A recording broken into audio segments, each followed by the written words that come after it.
as nossas vidas nessa noite, em nome de Jesus. Amém e amém, para a glória de Deus Pai. Queria que você abrisse sua Bíblia, por favor, em Ezequiel, o Velho Testamento, capítulo de número 36, versículo 26. Profeta Ezequiel, um profeta do Velho Testamento. Esse texto é um texto que passa despercebido, porque na verdade ele vai revelar algo grandioso sobre aquele que virá, que no caso é Jesus. O profeta Ezequiel, no Velho Testamento, está prevendo algo que vai acontecer no Novo. Alguns pastores não gostam de usar o Velho Testamento, gostam de ficar só com o Novo Testamento. Eu já gosto de pregar o Velho e o Novo Testamento, porque tudo é palavra de Deus. Na verdade, o Velho Testamento vem para apontar a vinda do Messias. Então todo o Velho Testamento vai se configurar para dizer que o Messias chegará. Amém ou não amém? Então ele é importante, o Velho Testamento. Se não fosse tão importante, o autor aos Hebreus não diria os pontos sobre o Velho Testamento, como disse, sobre o patriarca. Baixa um pouquinho lá, Lucas, no fundo musical. Todos encontraram? Se tiver um marca-texto aí, uma caneta, eu vou te falar os pontos importantes, você marca na sua Bíblia, que fica bacana. Vamos ler o texto? O texto fala o seguinte, Ezequiel capítulo 36, versículo de número 26. Ezequiel, quero que você abra, porque só quero pegar esse versículo para que possamos tirar algumas verdades dele aqui. Excelente, Lucas. Ezequiel capítulo de número 36, isso mesmo, 36, versículo de número 26. Perfeito. Todos encontraram? É importante você encontrar. O texto fala o seguinte: eu vos darei um coração novo, e porei dentro de vocês um espírito novo, e tirarei da vossa carne o coração de pedra, e vos darei um coração de carne. Você pode repetir assim comigo, por favor, em alto bom tom? Eu vos darei, um pouquinho mais forte, eu vos darei um coração novo, e porei dentro de vós um espírito novo, e tirarei da vossa carne o coração de pedra. Fala comigo assim, pedra. Mais uma vez, pedra. E vos darei um coração de carne. Esse versículo é um versículo que, quando você lê, automaticamente você entende sobre a questão de dureza de coração. É automático você olhar para esse versículo e entender que o profeta Ezequiel está falando sobre a dureza do povo de Israel, a dureza de coração. Mas quando você vai aprofundar um pouco sobre esse versículo, você percebe que não é só simplesmente isso que o profeta aqui está querendo dizer, porque na verdade existem alguns pontos na Bíblia que vai revelar a profundidade dessa fala. Eu vos darei um coração novo, e porei dentro de vós um espírito novo, e tirarei da vossa carne o coração de pedra. O interessante é que o profeta Ezequiel, ele classificou algo importante sobre o coração. Ele poderia usar qualquer outro tipo de analogia, mas ele escolheu colocar pedra. Ele poderia ter usado tijolo, ele poderia ter usado qualquer outro tipo de instrumento, metal, mas ele resolveu escolher usar a expressão coração de pedra, coração endurecido, né? E ele fala, vos darei um coração de carne. Então preste bastante atenção para que você possa entender. O Velho Testamento sempre vai apontar para Jesus. Amém ou não amém? Guarda isso. O Velho Testamento é a preparação da vinda do Messias. Então tudo que vai acontecer no Velho Testamento é para que o Messias seja apontado no Novo Testamento. Ezequiel aqui está dizendo algo importantíssimo, que ao nosso ver, a gente tira como base entendimento só sobre a questão da dureza de coração. E é muito mais do que isso. Agora vai comigo, por favor, em Marcos capítulo 6, versículo 1. Então guarda esse nome aí, coração de pedra, que vai ser retirado. Marcos capítulo 6, versículo 1. Engraçado, você sabe que a Bíblia não é por ordem cronológica, e o livro de Marcos é o primeiro da ordem que seria, né? Então é Marcos, deveria ser o primeiro dos livros sinóticos. Todos encontraram? Marcos capítulo 6, versículo 1. O texto diz o seguinte: tendo saído dali, Jesus foi para a sua terra, e os seus discípulos o acompanharam. Chegando o sábado, começou a ensinar na sinagoga, e muitos, ouvindo, se maravilhavam, dizendo: de onde lhe vem tudo isso? Que sabedoria é essa que lhe foi dada? E como se fazem tais maravilhas por suas mãos? O que o texto fala aí no versículo aí de número 3? Não é este o carpinteiro? Fala assim comigo: não é este o carpinteiro? Mais uma vez, não é este o carpinteiro? Então segura aí, beleza. O filho de Maria, irmão de Tiago, José, Judas e Simão. As suas irmãs não vivem aqui entre nós? E escandalizavam-se por causa dele. Jesus, porém, lhe disse: nenhum profeta é desprezado a não ser na sua terra, entre os seus parentes e na sua casa. E não pôde fazer ali nenhum milagre, a não ser curar um pouco doente, impondo-lhe as mãos. E admirava-se da incredulidade deles. Em Mateus, Marcos e Lucas são livros sinóticos. O que são livros sinóticos? Presta seu óculos aqui, rapidinho, só para poder explicar o que seria isso. Livros sinóticos são livros que são relatados praticamente a mesma coisa, só que porém a escrita é por uma ótica diferente. Então Marcos escreve por um tipo de ótica diferente, Mateus escreve por uma outra ótica. Está me entendendo? São óticas diferentes.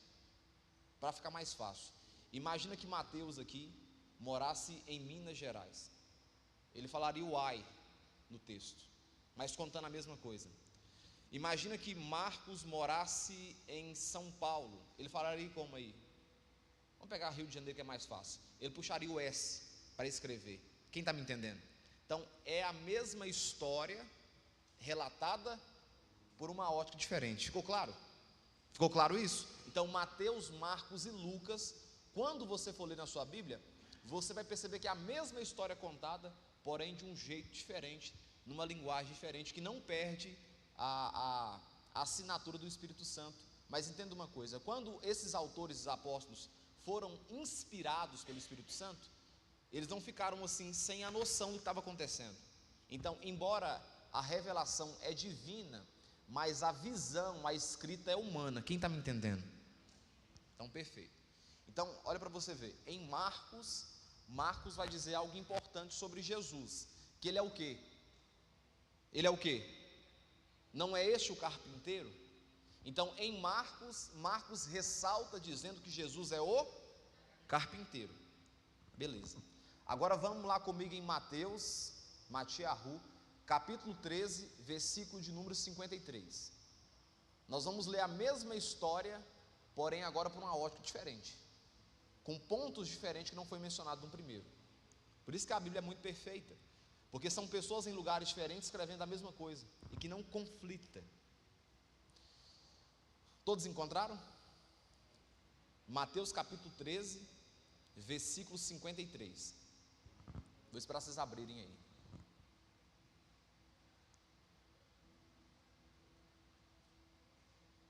Encontraram? Agora o texto diz o seguinte: quando Jesus acabou de contar essas parábolas, retirou-se dali. Vai vendo que é a mesma coisa. E chegando à sua terra, ensinava-os na sinagoga, de modo que se maravilhavam e diziam: de onde lhe vem essa sabedoria e esses poderes miraculosos? Viu que a linguagem um pouco mudou, mas é a mesma coisa sendo contada? Agora repara comigo o versículo 55, que é informação importante. Não é este o quê? O filho do carpinteiro? Agora que Mateus não está falando da profissão de Jesus, está falando da profissão de quem? Do pai dele, do padrasto dele, de José. Então, aqui em Mateus, quando vai citar a história pela qual está sendo narrada em Marcos fala sobre a questão de Jesus sendo o carpinteiro. Quando você vai para Mateus, você vê Mateus apontando para que José seja o carpinteiro. Quem está vendo? Deu para perceber? Então vamos lá. Quando Jesus acabou de contar essas parábolas, retirou-se dali e chegando à sua terra, ensinava-os na sinagoga, de modo que se maravilhavam e diziam: de onde lhe vem essa sabedoria e esses poderes miraculosos? Não é este o filho do carpinteiro? A sua mãe não se chama Maria, e os seus irmãos não são Tiago, José, Simão e Judas, e todas as suas irmãs, aí Jesus tinha irmã também, não vive entre nós? Então de onde lhe vem tudo isso? E escandalizavam-se por causa dele. Jesus, porém, lhe disse: nenhum profeta é desprezado a não ser na sua terra e na sua casa, e não fez ali muitos milagres por causa da incredulidade deles. Então os dois textos não se conflitam, mas os dois textos têm informações super importantes. O primeiro texto mostra que Jesus é carpinteiro, aponta para Jesus sendo o carpinteiro. Depois em Mateus, a explicação de Mateus mostrando que José também era carpinteiro. E aqui, quando você lê esse texto, parece algo simples demais. Até o Alessandro Vilas Boas canta uma música sobre isso, né? O carpinteiro bateu na porta. Parece algo muito simples. E todo mundo conhece, a maioria de nós conhece Jesus só como carpinteiro, né? Carpintaria, de trabalho com madeira. Mas aí entra um fator muito importante. Nós sabemos que a nossa Bíblia, ela foi escrita, traduzida para a linguagem de João Ferreira de Almeida, né? Ele que deu essa linguagem para nós. E muita coisa para nós aqui acaba não tendo um significado como no original. A linguagem original da Bíblia é grego e algumas porções em aramaico. Perfeito? Grego, hebraico e aramaico. Grego, Novo Testamento. Hebraico e aramaico, Velho Testamento. E aí quando a gente vai olhar no original, algumas coisas mudam assim absurdamente, que a gente acaba lendo e não percebendo. Então vamos lá. No original grego, a palavra usada para descrever a profissão de Jesus, fala assim comigo, é tecton. Fala comigo, tecton. Mais forte, tecton. Mais forte, tecton. Pronto, tecton. É a expressão usada no lugar aqui de carpinteiro. Mas o que seria o tecton? O tecton era um artesão. Ele era um profissional habilidoso que lidava com, fala assim comigo, madeira, pedra e metais. Pronto. Olha que interessante. Ao nosso ver, eu acho que a maioria de nós sempre enxergou Jesus só como carpinteiro, alguém que mexia com madeira. Mas quando você vai para o original da palavra, você descobre que Jesus era muito mais do que o carpinteiro em si. Quem aqui só enxergava Jesus como carpinteiro? Levanta a mão para me ver. Pronto, é o comum da gente enxergar, porque essa é a linguagem que a gente lê. Mas quando você vai para o grego, você percebe que Jesus é o tecton. O que é o tecton? É aquele cara que mexia com madeira, ele mexia com pedra e ele mexia com metais. A função dele era fazer construção e fazer restauração. Fala comigo assim, construção e restauração. Ele era como se fosse um especialista em construções e em fazer reparos, restaurações. Detalhe importante, na região onde Jesus está crescendo, que é na Galileia, ele é chamado de quê? De Galileu, não é? Tem uma música, grandão da Galileia. Na região da Galileia, onde Jesus cresceu, a matéria-prima madeira era escassa, pela distância de onde era do porto. Então acabava que essa matéria-prima madeira não chegava na terra de Jesus com facilidade. Eu falo toras de madeira, tá? Então, na cidade onde Jesus estava na Galileia, o que era predominante mesmo não era a madeira, mas sim a questão de esculpir, cortar, a questão de fazer esculpimento em pedras brutas. Outro detalhe importante sobre o tecton, que no caso aqui é Jesus. Ele era responsável por transformar pedras em artefatos. Ele era acostumado a movimentar com pedras brutas e lapidá-las para um determinado objetivo. E detalhe, ele fazia isso com tanta precisão porque as pedras deveriam se encaixar da forma correta. Vai entendendo isso aí que é importante. Vai comigo em Salmos de número 118, versículo de número 22. Salmos de número 118, versículo de número 22. Aí quando o salmista diz isso, você começa a entender, lá de Ezequiel, alguns pontos importantes. Quero que você abra a sua Bíblia para que você possa entender. Salmos de número 118, versículo de número 22. Vocês encontraram? O que é que o texto fala? A pedra que os construtores ou os edificadores rejeitaram, essa foi posta por cabeça do ângulo, ou pedra de esquina. Então, a pedra que os construtores rejeitaram, essa passou a ser a pedra angular, a pedra principal. Então, continua aí, vou voltar lá para você poder entender. Em Ezequiel 36, 26, o texto fala: eu vos darei um coração novo, e porei dentro de vós um espírito novo, e tirarei da vossa carne o coração de pedra. Aí depois você vai ler esse texto agora, que é o texto de Salmos, de número 118, 22. A pedra que os edificadores ou os construtores rejeitaram, esta foi posta por cabeça do ângulo, ou foi a pedra de esquina. Jesus se revela como o tecton. Ezequiel aponta que a pedra deveria ser retirada do coração. O salmista diz que ele é a pedra principal, a pedra angular. E quando você corre para Mateus, o texto fala que ele era carpinteiro, que no caso é o tecton. O que isso tem a ver? O tecton, ele não apenas construía do zero, mas sabia restaurar pedras, ele sabia estruturar e ele sabia arrumar coisas danificadas.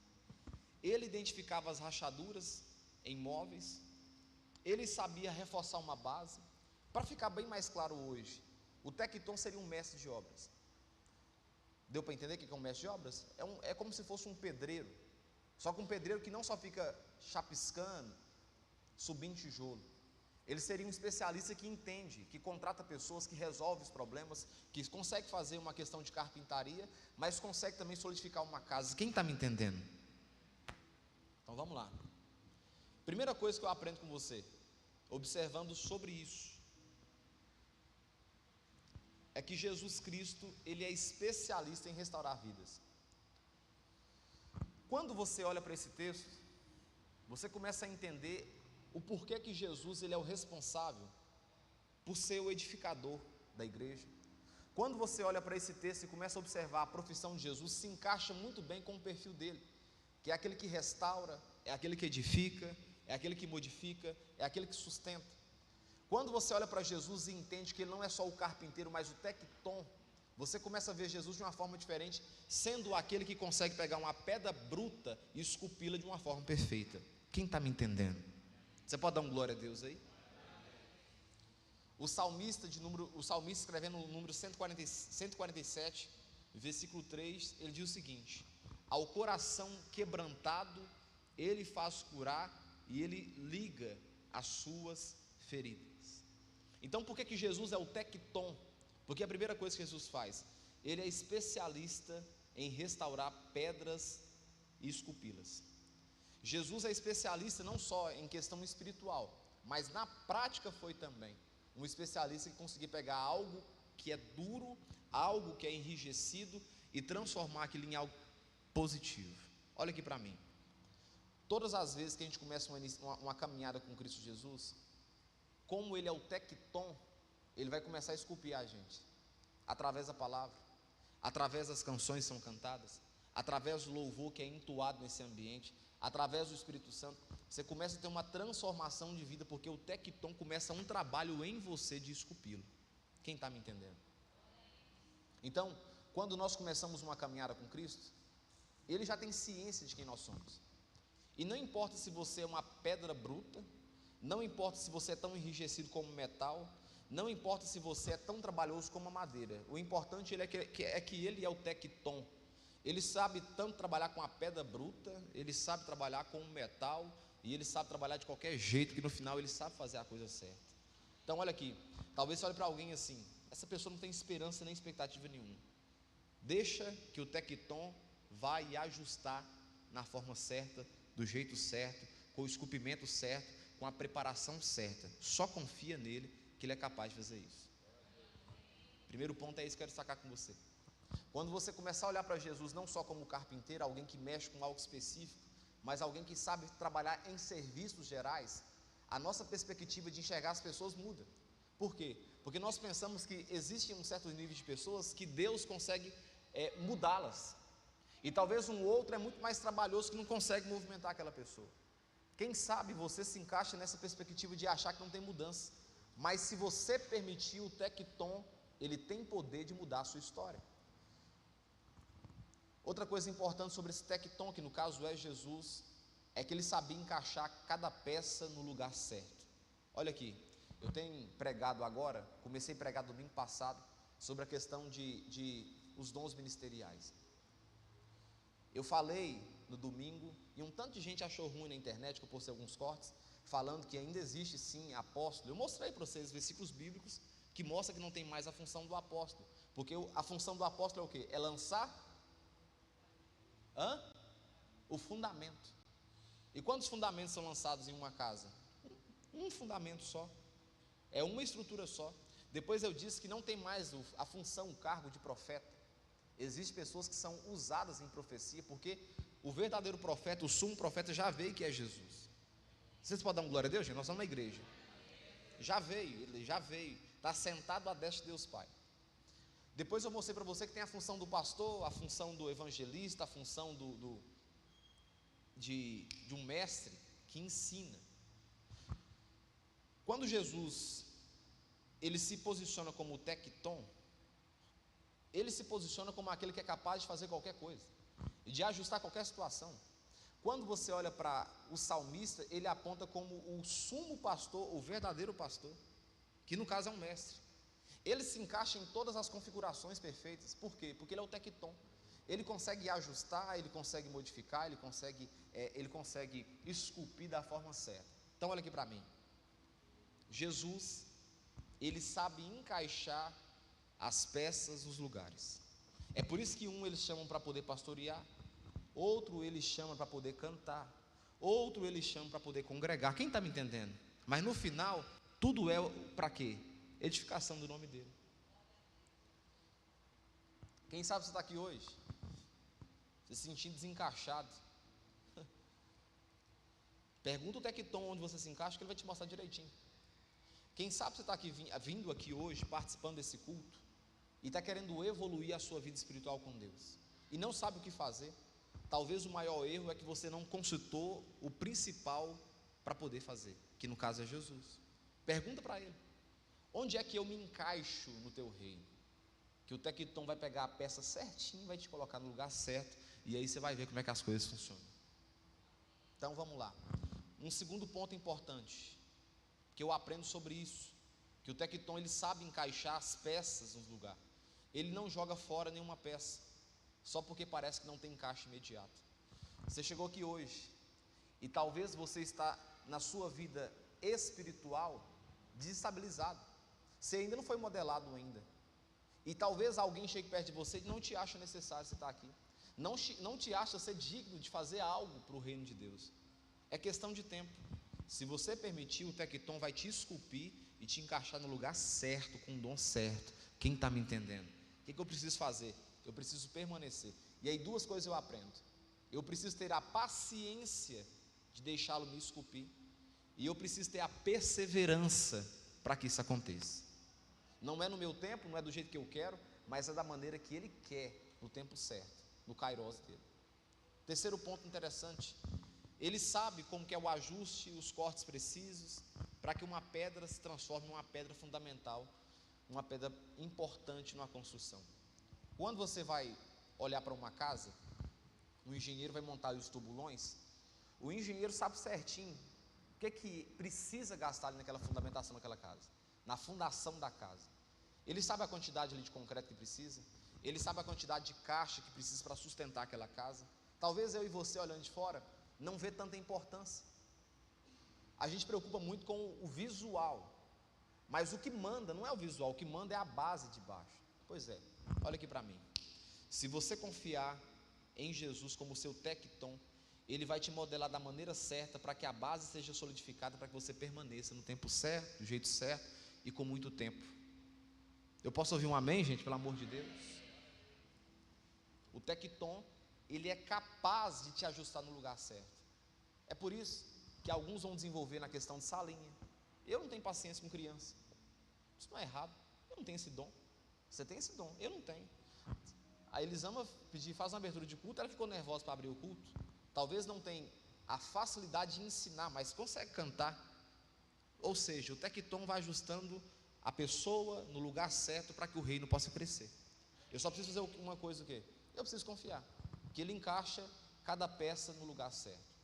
Dá para você entender como é que Jesus é muito mais que o carpinteiro? Deu para ver a visão de Jesus muito mais do que alguém que só esculpe madeira?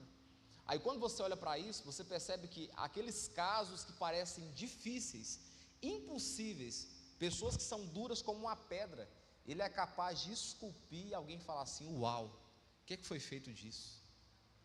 Mas na verdade, é porque ele tem as ferramentas certas para fazer isso do jeito certo. Tecton, o carpinteiro. Outro ponto importante, Romanos capítulo 8, versículo 28. Abre comigo.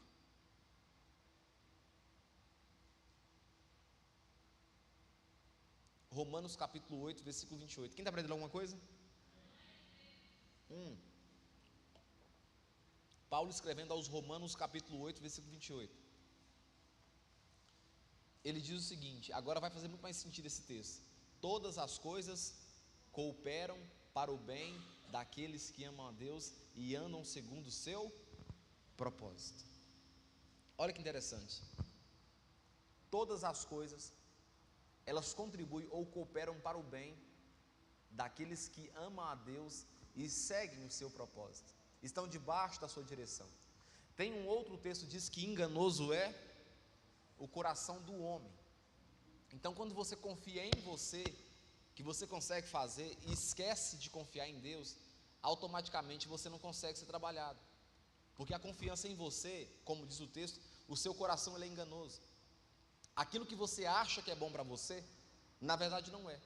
Mas quando você lê o texto de Romanos capítulo 8, versículo 28, diz: todas as coisas cooperam para o bem daqueles que amam a Deus e confiam no seu propósito. Ou seja, permite que o tecton trabalhe na vida dessa pessoa. Repara que a sua vida, a minha vida, a nossa vida, só vai ter poder de mudança quando a gente permite que o tecton trabalhe. E não importa o quão duro e quão ríspido você é. Se você é uma pedra, não importa, ele tem poder de esculpir você. Se você é uma madeira, um artefato mais difícil, não tem problema, ele tem experiência, ele consegue fazer isso. Não importa se você é rígido como metal, no final, o tecton tem poder para poder modificar da forma certa. Agora, olha um detalhe importante: cada material é um trabalho diferente. Quem está me entendendo? Cada material é uma forma, é um tempo, é uma extração diferente.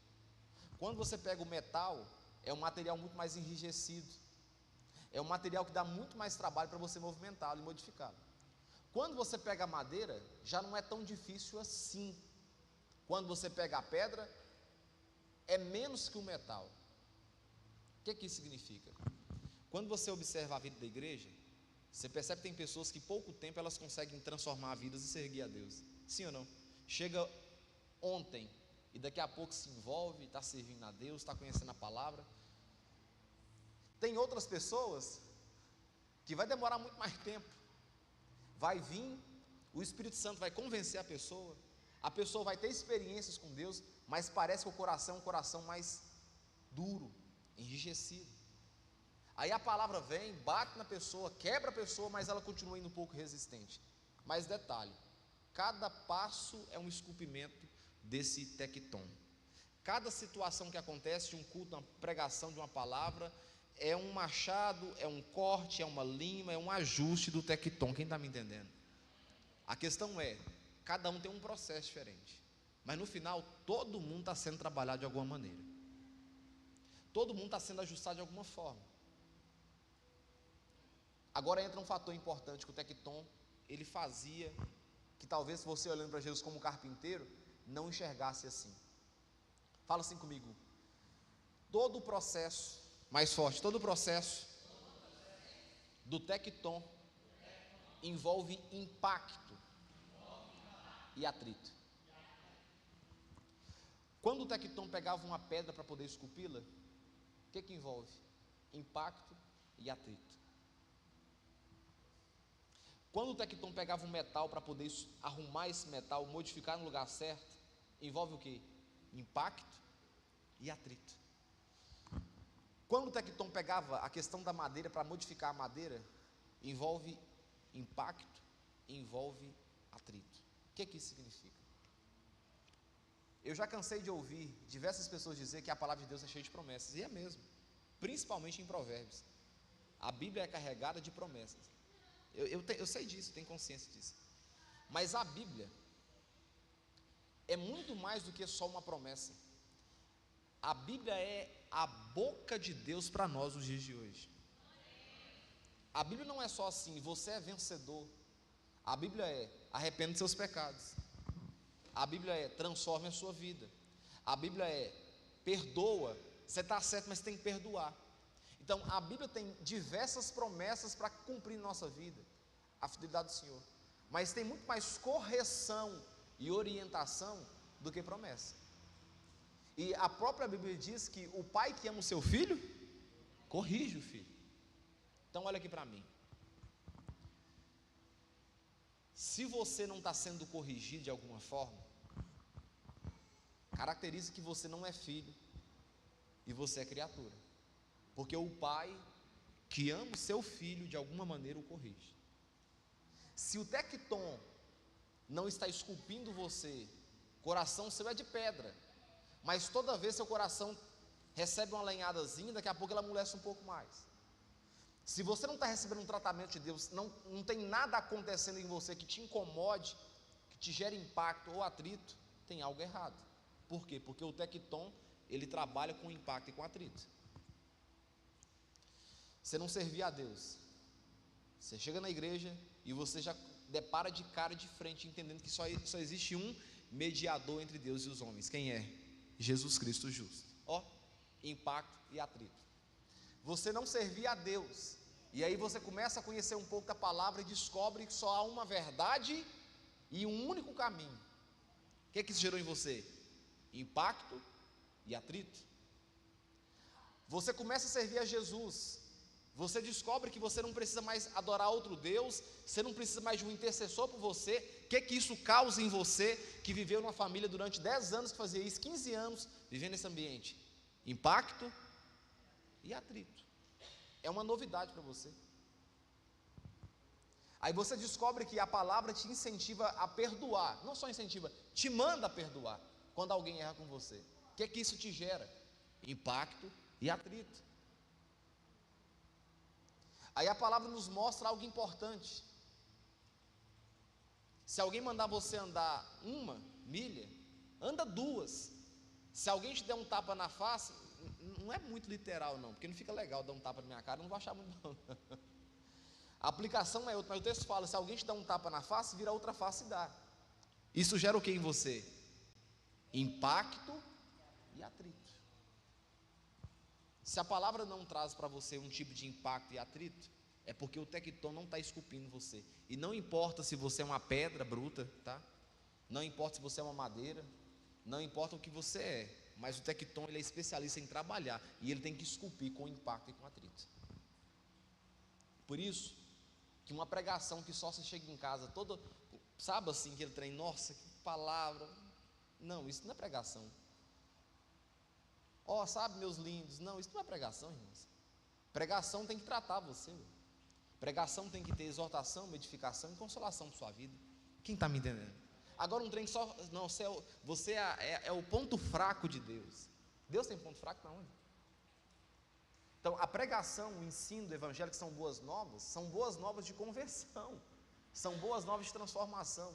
Um negócio que só prega para encher seu ego e deixar você como um super crente, não é pregação não, irmãos. Isso não é trabalho de tecton não. Jesus, em um dos seus sermões, estava agindo com dureza. Aí o pessoal falou: Jesus, maneira aí, o pessoal está indo embora. O que ele falou? Gente, não é verdade mesmo, põe a mão na minha consciência, que eu estou pegando pesado com o povo. O que ele falou?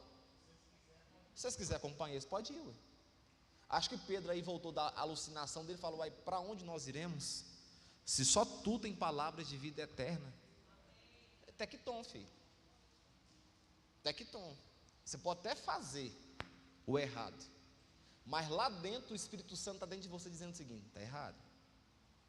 É uma vozinha baixinha: está errado. Ele não vai pegar você com um anjo, vir bater nada e falar assim: não, meu filho, não vai, não faça. Não é assim que funciona. Não é. Mas lá dentro você pode até fazer, mas te gera um incômodo. Você fica sem paz. Quem aqui já experimentou fazer algo fora da vontade de Deus e ficou sem paz? Levanta a mão para me ver. É melhor nem ir, porque ele não libera você, ele fica te enchendo, sabe, te enchendo de consciência. Pois é, impacto e atrito.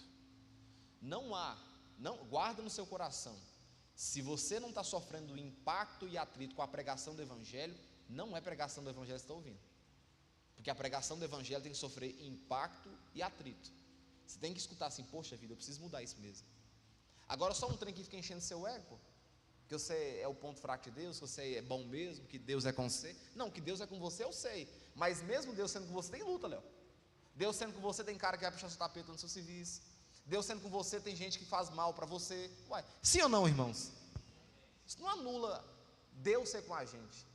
O fato de Deus ser com a gente não anula que as coisas ruins acontecem. O pneu fura, o gato morre, o cachorro morre. Uai, Deus continua sendo com a gente.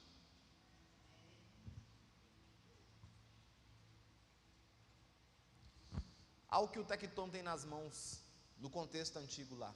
Ele usava o martelo, ele usava o cinzel e ele usava lixa para poder fazer os artefatos necessários. Sabe o que acontece com a gente? De vez em quando Deus resolve nos esculpir. Quando você acha que está bom demais, Deus te leva lá no ato da humilhação. Quando você fala: não, agora eu estou bom. Aí é onde Paulo chega à consciência: quando eu acho que eu estou bom, quando eu penso que eu estou bom, eu estou ruim. E quando eu penso que eu estou fraco, aí é que eu estou bom. Por quê? Porque o tecton, ele tem esse poder de fazer com que a gente perceba. Olha aqui para mim, irmãos. É por isso que eu não gosto dessa pregação, do ensino da palavra Santa Roso. Eu gosto da coisa verdadeira, da coisa que você se aplica no dia a dia. Eu não gosto daquela coisa assim que você não entende o que está acontecendo.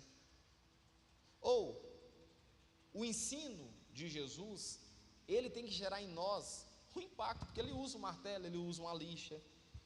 Tem hora que você vai ouvir alguma coisa da parte de Deus que você não vai gostar, e tem hora que para acabar de piorar, ele faz algo pior ainda, que é pior quando ele fala que não.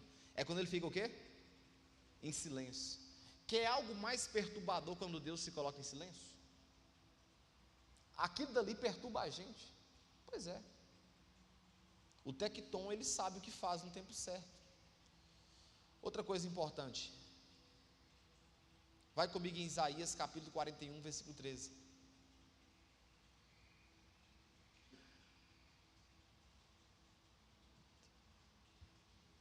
Sabe esse atrito da palavra, esse confronto da palavra com você, com o seu espírito? Isso é o processo de mudança que acontece na gente. Isso é o Espírito Santo de Deus agindo nas nossas vidas. Isso é o que te faz você ter uma mudança de vida. Isso é quando você é confrontado e fala: poxa, eu tenho que mudar. Mas na verdade tudo isso é um amor, porque Isaías 41, 13 diz o seguinte: porque eu sou o Senhor teu Deus, que te tomo pela tua mão direita e te digo: não temas, eu te ajudo. Só que entra um detalhe importantíssimo aqui. Quando a gente lê isso aqui, a gente lê pela ótica da visão assim: nossa, Deus está comigo me segurando em tudo, não é? Eu te levanto, eu te ajudo, eu te sustento. Mas olha aqui para mim, olha aqui para mim. Uma pessoa que está prestes a ter uma diabetes, presta atenção nisso aqui, está prestes a ter uma diabetes, uma criança, e aquela criança está doida na fissura de comer um doce. O que o pai faz para ajudar aquela criança? Você não vai comer não. O que o menino faz na hora? Birra, grita, corre para um lado, espirneia para o outro. Porque aquela criança acha que aquela ação do pai é uma ação ruim, uma ação dura. Pois é. Quando o texto fala assim: porque eu sou o Senhor teu Deus, que te tomo pela tua mão direita e te digo: não temas, eu te ajudo. Deus faz isso com a gente de vez em quando. Só que a gente só lê pela ótica do quê? Não, Deus está lá com a gente, passando a mão na cabeça, igual uma criança que é mimada. Não é assim que funciona. Quando o texto fala, eu te ajudo, significa que eu estou te ajudando, mesmo que você não entenda que é uma ajuda. Quem está me entendendo? Tecton. Está te esculpindo, está te incomodando, mas está te ajudando. Está te esculpindo, está arrancando lasca de você, mas automaticamente está tirando você de uma pedra bruta para uma pedra preciosa. Tecton. Você não está entendendo, é porque a gente só lê assim, ó, eu te levanto, meu filho. Ou aí você até se imagina caído, Deus levantando.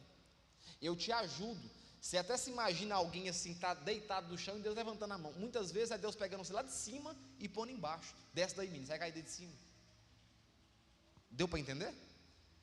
Muitas vezes você está na beira de um abismo. Aí vem o Senhor, te cata pela mão e te puxa. Aí você acha que é sempre assim, te empurrando para frente. Não é. Tecton. Tecton. Está esculpindo. E o esculpimento incomoda, viu? O esculpimento leva a humilhação. O esculpimento, às vezes, você não entende o que está acontecendo. Mas na verdade, no final, é para que o trabalho seja bem feito. Tecton. De vez em quando humilha a gente mesmo. De vez em quando não responde a gente mesmo. Você ora mesmo e ora. Aí que ele não responde. Aí você faz jejum, você faz oração e fala, agora responde. Não responde. Mas é um processo. Aí você fala assim, agora eu vou viver em santidade. Vou fazer um jejum. Ninguém nunca te convida para um churrasco. Mas se você resolver fazer um jejum, aparece 40 convites de churrasco, você nem sabe de onde veio, que é tanto de convite. Mas é um trabalho, é um tecton, é um trabalho, é um movimento. E algo importantíssimo que Deus faz, que muitas vezes a gente não entende, que no caso o tecton faz, né? Jesus. Fala assim comigo, Ele consegue enxergar. Mais forte, gente, Ele consegue enxergar beleza aonde os outros via apenas dureza, imperfeição. Jesus consegue olhar para você do jeito que você está, na lama, no lamaçal do pecado, e enxergar alguém purificado, coisa que o homem não consegue fazer. Jesus consegue enxergar você chegando aqui hoje todo ruim, e já lá na frente o seu processo todo transformado, regenerado e remido pelo sangue do Cordeiro. O homem não consegue fazer. É por isso que ele é o tecton. É por isso que esse trabalho de fazer esse artefato não é exclusivo de outro. É por isso que ele é o dono da igreja. Porque talvez eu olhe para você e fale, não, isso aí não vai vingar não, moço. Isso aí vai ser só um tempo aqui na igreja. Aí daqui a pouco está o cara aqui, ó, servindo, ajudando, cooperando. Por quê? Porque a igreja não é minha, é do tecton. Ele é o responsável por fazer coisas que ao nosso ver parece que não tem sentido. E por isso que ele se coloca como uma pedra de esquina, porque ele tem poder para dizer sobre isso. Ele é o tecton. Vai comigo em Filipenses capítulo 1, versículo 6.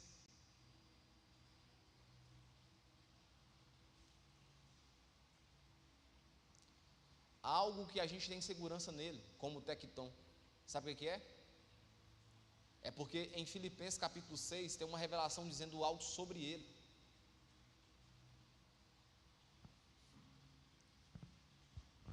Quero que você abra aí, para a gente poder ler.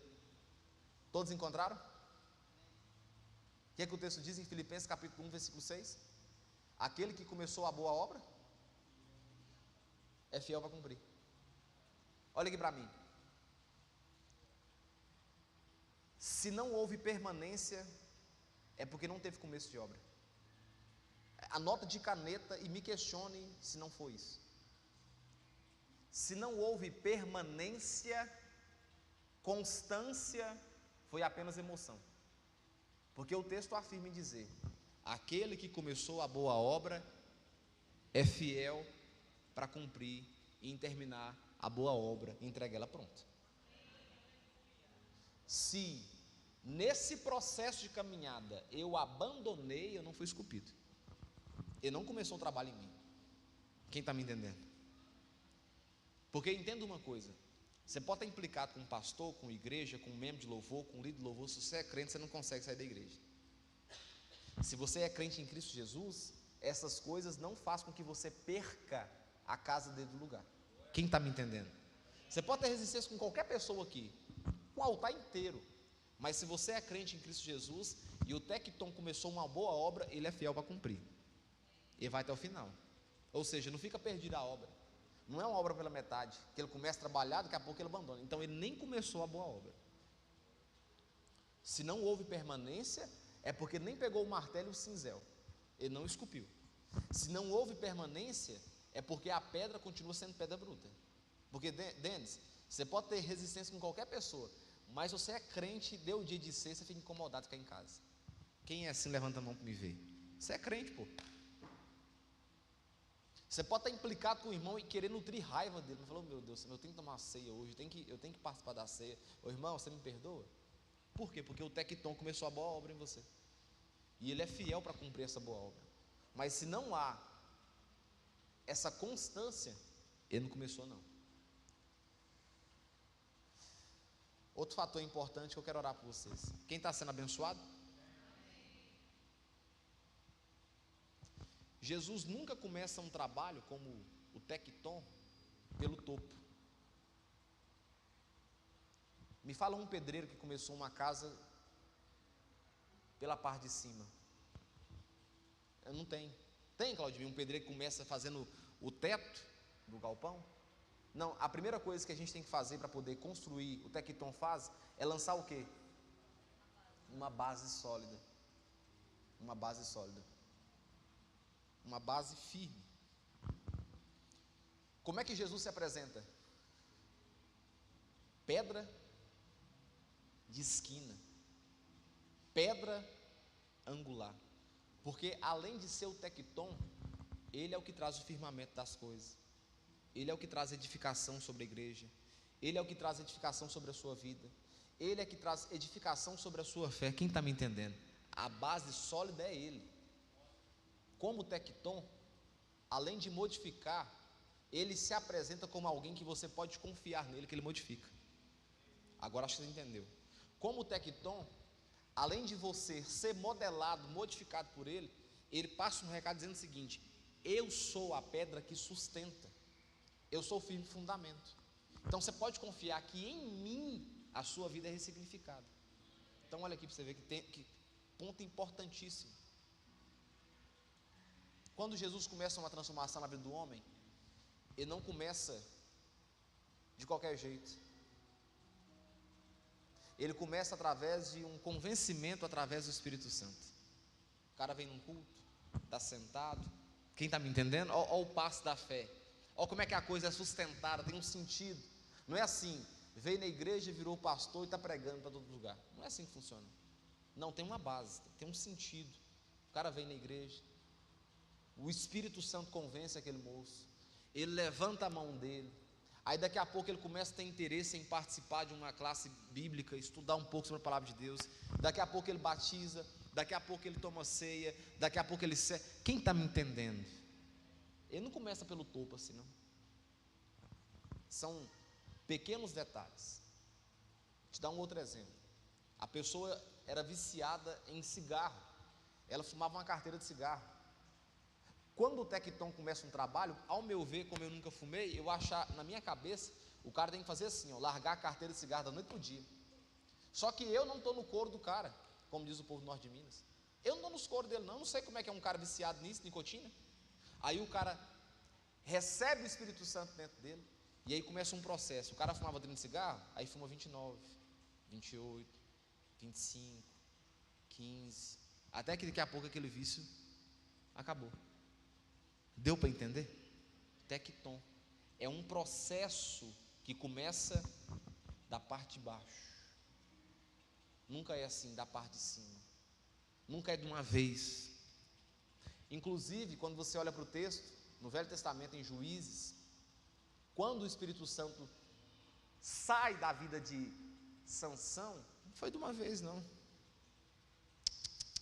Tanto que o texto fala que ele levanta como se fosse das outras vezes, e ele percebe que o Espírito não estava mais dentro dele. Quem está me entendendo? Não é assim, papof, tanto para o bom e tanto para o ruim. Ninguém perde o Espírito Santo assim, da noite para o dia, puf, o Espírito Santo saiu. Não é assim que funciona. É o pecado vai tomando forma, o Espírito vai enfraquecendo, aí daqui a pouco a presença vai. Isso é tanto por bom e tanto por ruim. E por último, vai comigo em Mateus capítulo 7, versículo 24.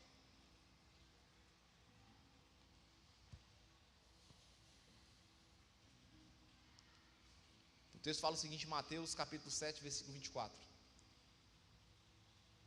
Todos encontraram?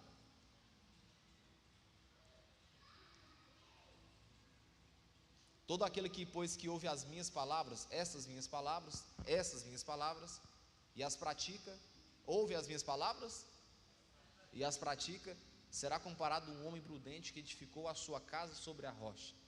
Quando ele está dizendo sobre isso, ele está dizendo com experiência, porque ele é o quê? Ele é o quê? O tecton. Ele entende sobre fundamento. Ele não está contando algo que ele não tem experiência, está contando algo que ele sabe. E por último, fala comigo assim, o tecton não desiste do quebrado. Enquanto o mundo rejeita, enquanto as pessoas rejeitam, ele é especialista em restaurar. Ele é apresentado em Jeremias lá como o vaso que é quebrado, jogado na mão do oleiro, que põe numa roda ali e o oleiro vai mexendo até que forme um vaso novo.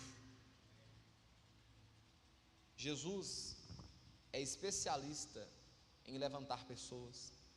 Jesus é especialista em pegar o desacreditado e fazer o desacreditado voltar a acreditar de novo. Jesus é especialista em ressignificar vidas, em transformar pessoas, em pegar algo inútil e transformar em útil. A gente olha uma pedra, isso não serve para nada. Ele olha, serve para edificação.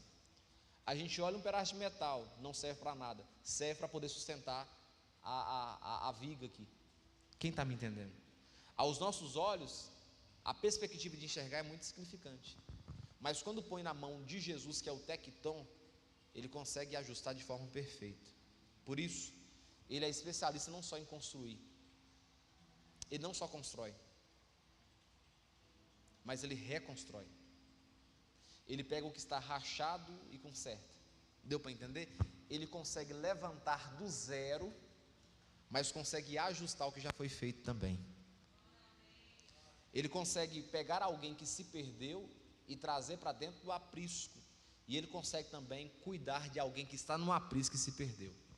Ele consegue fazer as duas coisas ao mesmo tempo: levantar do montouro, mas tratar quem está ferido. Por isso, queria que você ficasse de pé nessa noite, e eu quero fazer uma oração com você. Você foi abençoado essa noite? Você sabia que Jesus é muito mais que o carpinteiro?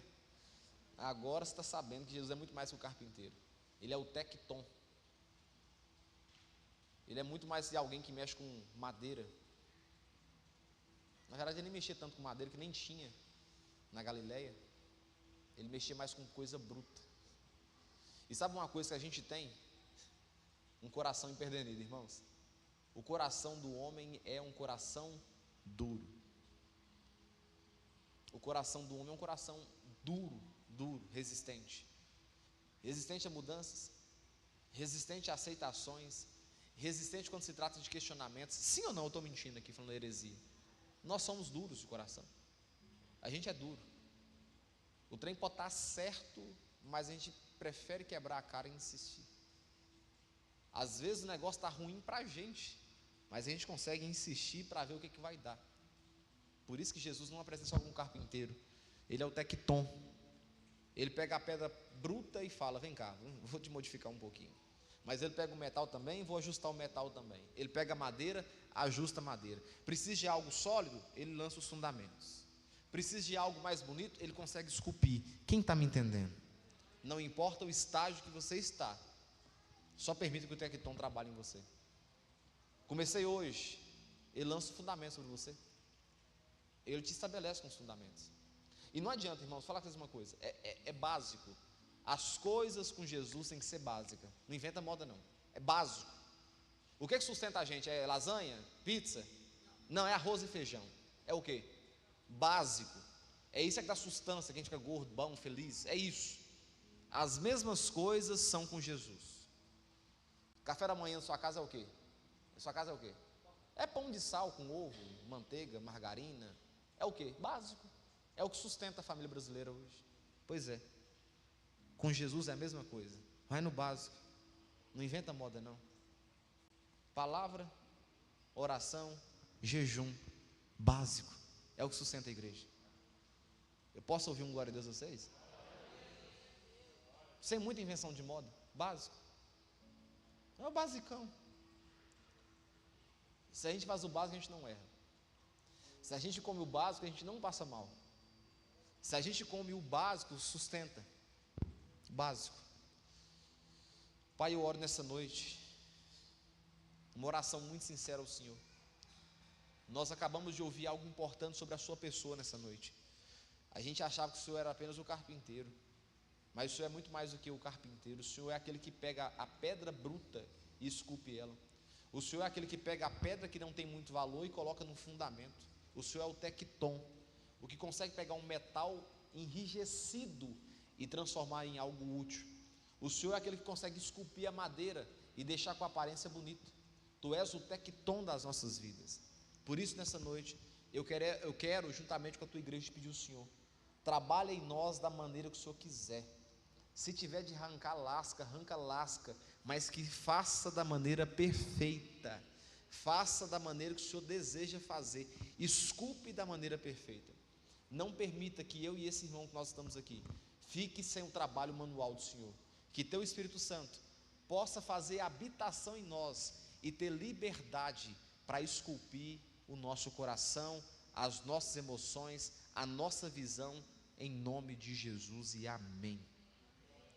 Você que está num propósito de oração,